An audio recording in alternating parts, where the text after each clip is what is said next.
Assalamualaikum warahmatullahi wabarakatuh. Saya ucapkan sebelumnya selamat bergabung di mata kuliah bahasa Inggris ya. Kepada teman-teman mahasiswa, diharapkan nanti di dalam bahasa Inggris ini kalian menguasai apa-apa kata ataupun bahasa ataupun yang lainnya terkait matematika seperti itu ya. Oke, sebelumnya dalam menyimak video ini tolong diperhatikan betul-betul agar supaya nanti tidak terjadi kesalahpahaman dalam mempelajari materi ini. Kita langsung masuk ke materi yang pertama, yaitu adalah grammar ya. Nah, grammar itu apa toh? Dalam kamus Oxford ya, grammar itu the whole system and structure of a language. Jadi grammar itu adalah sebuah sistem serta struktur dari sebuah bahasa. Sistemnya bahasa atau strukturnya bahasa ya. Nah, di dalam bahasa Inggris ini itu ada kaidah yang harus dipatuhi ya, agar supaya disebut berbicara bahasa Inggris yang baik dan benar, yaitu harus memenuhi struktur yang sudah saya tuliskan ini, S, P, O, atau K ya. Jadi ini dalam ejaan bahasa Indonesia saya menuliskannya. S itu adalah subjek ya, P itu adalah predikat, dan O itu adalah objek, terus K-nya keterangan ya. Sama seperti bahasa Inggris ini saya kira. Nah, apa itu ya? Ini rumus ini, struktur ini harus dipenuhi, minimal harus ada subjek dan juga predikat. Jadi tidak bisa kok berdiri subjek tanpa predikat, itu tidak bisa. Minimal harus dipenuhi subjek dan predikatnya. Terlebih lagi lengkap semuanya seperti itu ya. Nah, di dalam rumus ini kita akan bahas satu persatu ya, dari subjek dulu. Subjek dalam bahasa Indonesia disebut subjek ya, atau pelaku, si pelaku ya, yang terdapat dalam sebuah kalimat. Nah, pelaku ini tidak hanya orang saja, bisa benda, hewan maupun tumbuhan yang dia itu berperan sebagai pelaku, artinya dia itu yang melakukan sesuatu seperti itu. Itu disebut subjek ya. Terus predicate atau predikat ya. Nah, predikat ini adalah fungsinya untuk menginformasikan seperti apa subjeknya atau apa yang dilakukan subjek tersebut ya. Predikat dapat berupa kata kerja ataupun merupakan kata bantu seperti to be ya. Atau dapat dikatakan bahwa predikat berfungsi sebagai penjelas dari subjek tersebutnya. Contoh, I eat banana ya. Jadi yang dicetak tebal ini, kata it ini adalah sebuah predikat ya. Nah, di mana it ini itu menerangkan bahwa I ini sedang melakukan ini. I ini, saya ini sedang melakukan kegiatan makan. Nah, seperti itu ya. Jadi fungsi dari predikat ini adalah sebagai penjelas atau informasi mengenai subjek ya, seperti itu. Terus yang ketiga adalah verb atau kata kerja ya. Verb di sini adalah kata yang digunakan untuk menjelaskan suatu tindakan atau sebutan atau sebagai sebutan atau nama dari tindakan tersebut. Verb dapat berupa action atau tindakan itu secara langsung, namun ada juga verb yang tidak menyatakan tindakan tersebut secara langsung seperti to be, is, am, are, dan lain-lainnya. Berikut beberapa contoh penggunaan verb dalam kalimat.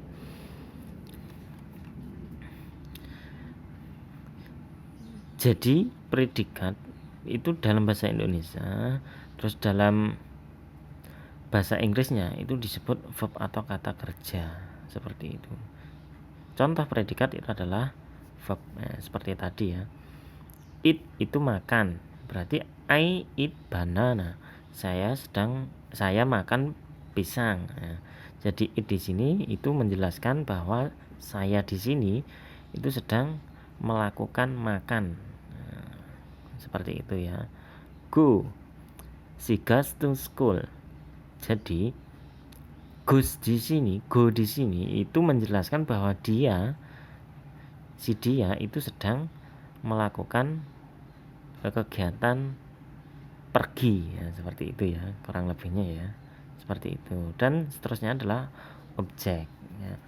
Objek di sini ini adalah korban ya, korban dari pelaku tadi ya.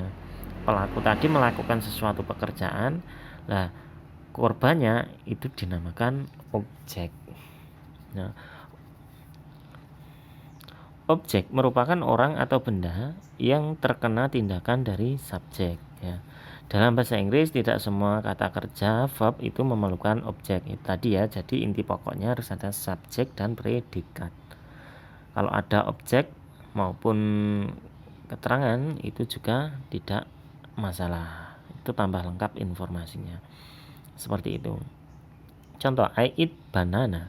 Jadi yang dicetak tebal ini adalah sebuah objek ya. Banana di sini itu adalah korban dari saya yang sedang makan tadi, gitu kurang lebihnya. Itu ya. Terus sekarang noun. Noun itu adalah kata benda ya. Nah, noun sendiri merupakan salah satu dari parts of speech ya, bagian dari bahasa, seperti itu.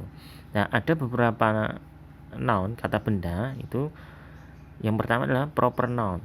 Proper noun kata benda yang berhubungan dengan segala nama, baik itu negara, provinsi, pokoknya nama ya. Amazon, Indonesia, Thailand, mungkin seperti itu. Oki, seperti itu ya. Nah, terus ada juga common noun ya. Itu adalah kata benda yang berhubungan dengan jenis atau ordo bendanya. Nah, contohnya plane, chair, table, pen, terus eraser dan lainnya, seperti itu. Dan yang ketiga ini adalah jenis-jenis noun ya. Itu singular and plural noun. Lah, namanya saja single, berarti dia hanya terdiri dari satu buah saja. Terus kalau plural itu lebih dari satu. Contohnya dolls. Karena di sini ada s-nya, maka dia masuk ke plural ya. Doll saja, boneka ya. Karena tidak ada s, berarti ini satu, masuk singular. Woman sama, kalau yang ini itu adalah plural ya, seperti itu. Dan sebagainya.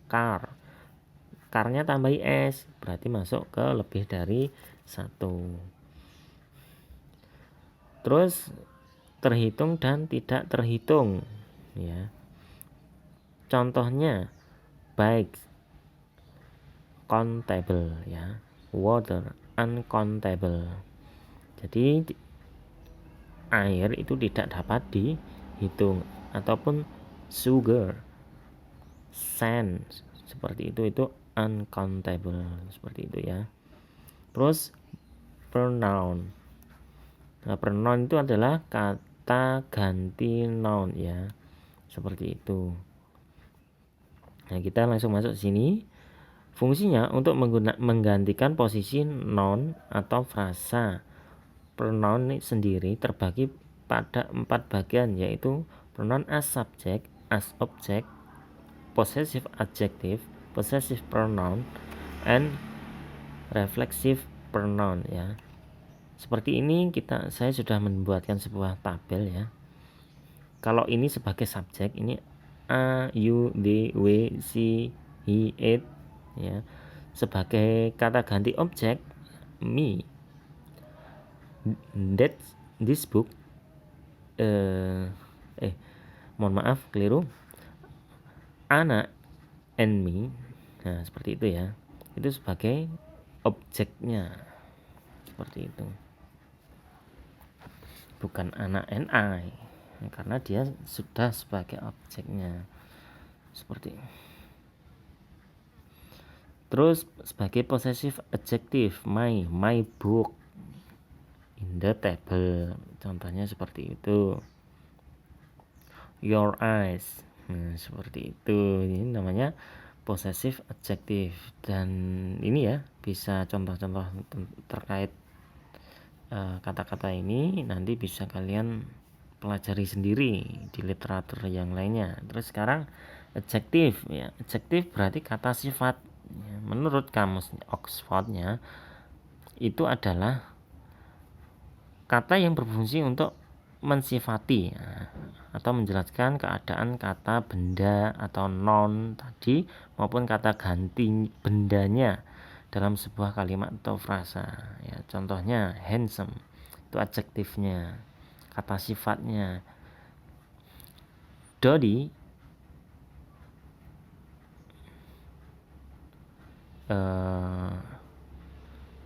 is handsome, nah, seperti itu contohnya. He is a handsome boy, nah, dia adalah laki-laki yang tampan, seperti itu. Slim, my girlfriend is very slim, dan seterusnya ya. Kalian nanti bisa dibaca sendiri, nah, gitu. Dan untuk sebagai latihannya, tolong kalian pelajari tentang tenses ya. Itu ada 16 utama itu, tenses itu ya. Kalian pelajari, dicatat, syukur-syukur. Nah, nanti pertemuan selanjutnya kita akan bahas langsung masuk ke simbol-simbol dari matematika. Demikian, assalamualaikum warahmatullahi wabarakatuh.